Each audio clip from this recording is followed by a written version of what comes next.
আবার শোনার ভাইরা, এ যুবক আমার কি বলবো, আল্লাহ রব্বুল আলামিনের গোলাম, আল্লাহু আকবার বলবেন না? হযরতে ওমর রাদিয়াল্লাহু তাআলা আনহু দৌড় দিয়েছেন, দৌড়ে এসে নবীর কাছে হাঁপাতে হাঁপাতে দৌড় দিয়েছেন, দৌড়ে এসে বলতেছেন, নবী গো, আজকে সমাজে যা দেখে আসলাম খুব ভালো অবস্থা না, এই মেয়েগুলা বেপরদায় চলছে, উলঙ্গই চলছে। হযরত ওমর কিন্তু অর্ধ পৃথিবীর খলিফা, নবী হওয়ার যোগ্যতা যার মধ্যে, সেই ব্যক্তি এসে বলছে, নবী গো, আমি এমন অবস্থা মক্কা দেখে আসলাম, মদিনাতে দেখে আসলাম, মেয়েগুলো অন্ধকারের মধ্যে পড়ে গেছে, বিপর্দা হয়ে ঘুরছে। ও নবী, আপনি দোয়া করেন, আল্লাহর কাছে বলেন, আল্লাহ রব্বুল আলামিন যেন একটা আয়াত দেয়, সেই আয়াতের উপরে মুসলমানের মেয়েগুলো চলবে। চিৎকার মেরে বলেন সুবহানাল্লাহ। এখনো সে বেপর্দা আছে না নাই? আরে কথা কয় না, আছে না নাই? আমার সোনার ভাইরা, এই তো সোশ্যাল মিডিয়াতে ভাইরাল, আমাদের জয়পুরহাটের যুবক যারা আছে, ফেসবুক চালাও, তারা বলো আমাদের সেই বারোঘাটি পুকুর, কথা বলেন না কেন? বারোঘাটি পুকুরের দুইটা মেয়ে, দুই চারটা মেয়ে চলে আসলো, ভিডিওতে দেখা যাচ্ছে দুইজন শাড়ি পরা, দুইজন বোরকা পরা, এসে তারা একে অপরের চুল ছিঁড়াছিঁড়ি করছে। এখন বর্তমান জয়পুরহাট মেয়েদের তালিকায়, ছাড়ে দেওয়ার তালিকায়, তালাকের তালিকায় শীর্ষে। কথা কয় না কেমন? জোরে বলেন। জয়পুরহাটের প্রথম আলোর প্রতিবেদনে এসেছে, জয়পুরহাটে বিবাহ হয়েছে এ মাসে 7টা, ডিভোর্স হয়েছে 12টা। কয়টা? কথা কয় না কেমন? তাহলে আমাকে এখানে কি বলা লাগবে? ইন্না, এখানেও ইন্না লিল্লাহ বলা লাগবে। সুবহানাল্লাহ কর, সুবহানাল্লাহ কর।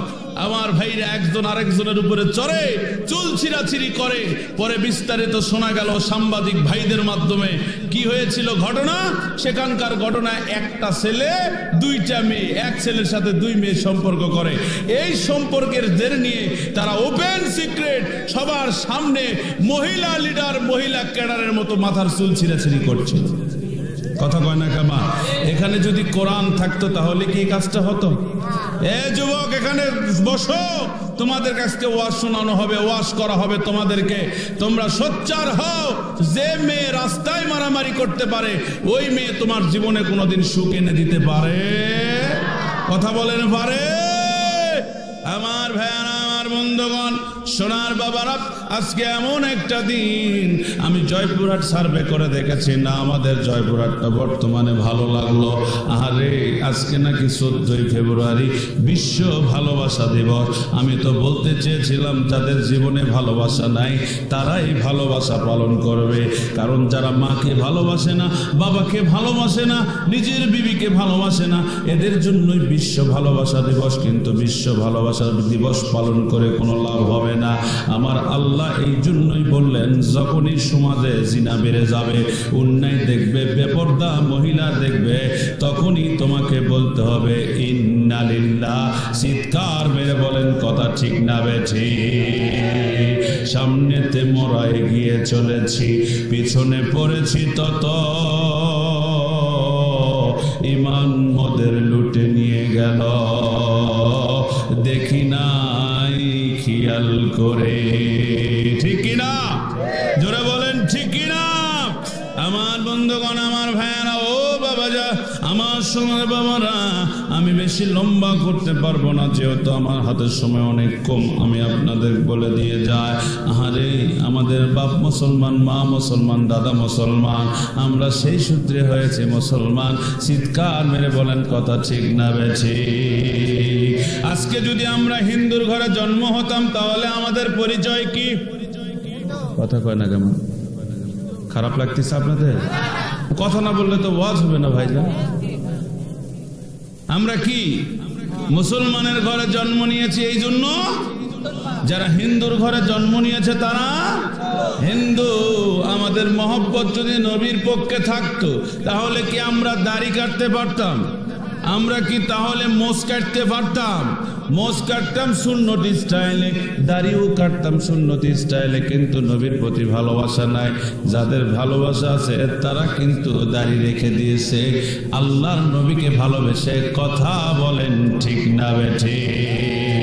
আমার বাবারা, আমার ভাইয়ারা, এ সোনার বাবাজি, আমার বন্ধুগণ, আমি এই জন্যই আপনাদেরকে নবীর মহব্বতের প্রতি একটা ওয়াজ শোনাবো। যেহেতু আজকে ভালোবাসা দিবস, এই ভালোবাসা দিবসে মুসলমানের ভালোবাসার একটা ওয়াজ শোনাবো। কাকে ভালোবাসবেন, কাকে বেশি ভালোবাসতে হবে, এই দুনিয়ার যাকেই ভালোবাসবেন সেই তো আপনাকে ফাঁকি দিবে।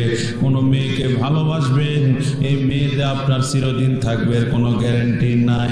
কোনো মাকে ভালোবাসবেন, মাও আপনার চিরদিন থাকবে, গ্যারেন্টি নাই। বাবাকে ভালোবাসবেন, বাবা থাকবে, গ্যারেন্টি নাই। কিন্তু ভালোবাসতে হবে এমন একটা জিনিসকে আমার আল্লাহ রাব্বুল আলামিন ডাক দিয়ে বললেন, নবী গো, কেউ যদি আমি আল্লাহকে পাইতে চাই, কেউ যদি আমি আল্লাহকে দেখতে চাই, কারো দিলের মধ্যে যদি আমার আল্লাহকে ভালোবাসার ইচ্ছা থাকে, সে যেন মদিনাওয়ালা কামলিওয়ালা আপনি নবীকে ভালোবাসে। আর আপনি নবীকে ভালোবাসলে আমি আল্লাহকে ভালোবাসা হয়ে যায়। আমার ভাইরা, এই জন্য বলছিলাম আমার আল্লাহ রাব্বুল আলামিন আমার নবীর একটা কাহিনী তুলব। সেই সময় নবীজি আমার কেমন ইসলাম গ্রহণের মানুষের কাছে দাওয়াত দেওয়ার ঘোষণা হয়েছে। দীর্ঘ 40 বছর বয়সে, নবুয়তের বয়স, আমি মক্কা মদিনায় গিয়েছি। আল্লাহ পাক আমাকে 2 চোখে ঘটনাগুলো দেখার সুযোগ করে দিয়েছে। জায়গাগুলো দেখেছি, ওই জায়গাগুলো গিয়ে দেখলাম, নবীজির চিত্রগুলো দেখেছি। আল্লাহ আপনাদেরকেও কবুল করুক, আপনারাও মক্কা মদিনাতে যান, কারণ মদিনাতে না যাওয়া পর্যন্ত ইসলাম পরিপূর্ণ হবে না। মদিনাতে যদি যান দেখতে পাবেন সব দৃশ্যগুলো। আল্লাহ পাক বলতেছেন, ও নবীজি, এই মদিনা আপনার জন্য আমি নিদর্শন বানায় দিলাম। সোনার ভাইয়েরা, আমার বন্ধুগণ, আমার ভালো করে কথাগুলো শুনবেন। আমি দারুণ একটা কথা তুলেছি, হজরতে আমার বন্ধুগণ সালমান ফার্সি নামে এক ব্যক্তির কথা। সালমান ফার্সি হলো রইসুল মুফাসসির। এই রইসুল মুফাসসির সালমান ফার্সি রাদিয়াল্লাহু তাআলা আনহুর ঘটনা আমি আপনাদের কাছে বলছি। আমার বাবারা, আমার ভাইয়েরা রে, আমার বন্ধুগণ, আমার আল্লাহ রাব্বুল আলামিন ডাকতে বললেন, নবী গো, আমি আপনার প্রেমে এমন ভাবে মানুষগুলোকে পাগল করাবো, এই মানুষগুলো শুধু আপনাকে ভালোবাসবে না, আপনার রওজাও দেখার জন্য মানুষগুলো পাগল হয়ে যাবে। নবী আমার ডাক দিয়ে বলে স্বপনে, নবী নাই, নবী আমার চলে গেছে দুনিয়া থেকে। হযরতে বিল্লাল একদিন এসে আবু বকরকে ডাক দিয়ে কয়, ও আবু বকর, আমি আর মদিনায় থাকবো না, আমি চলে গেলাম। কেন মদিনায় থাকবা না? তুমি কি নবীকে ভালোবাসো না? আমি নবীকে ভালোবাসি, কিন্তু আমি মদিনায় থাকবো না। তাহলে তুমি কোথায় যাবে বলো? বলে, আমি সিরিয়াতে চলে গেলাম, আমি আমার দেশ সেই সিরিয়াতে চলে যাচ্ছে, আমি আর মক্কায় থাকবো না।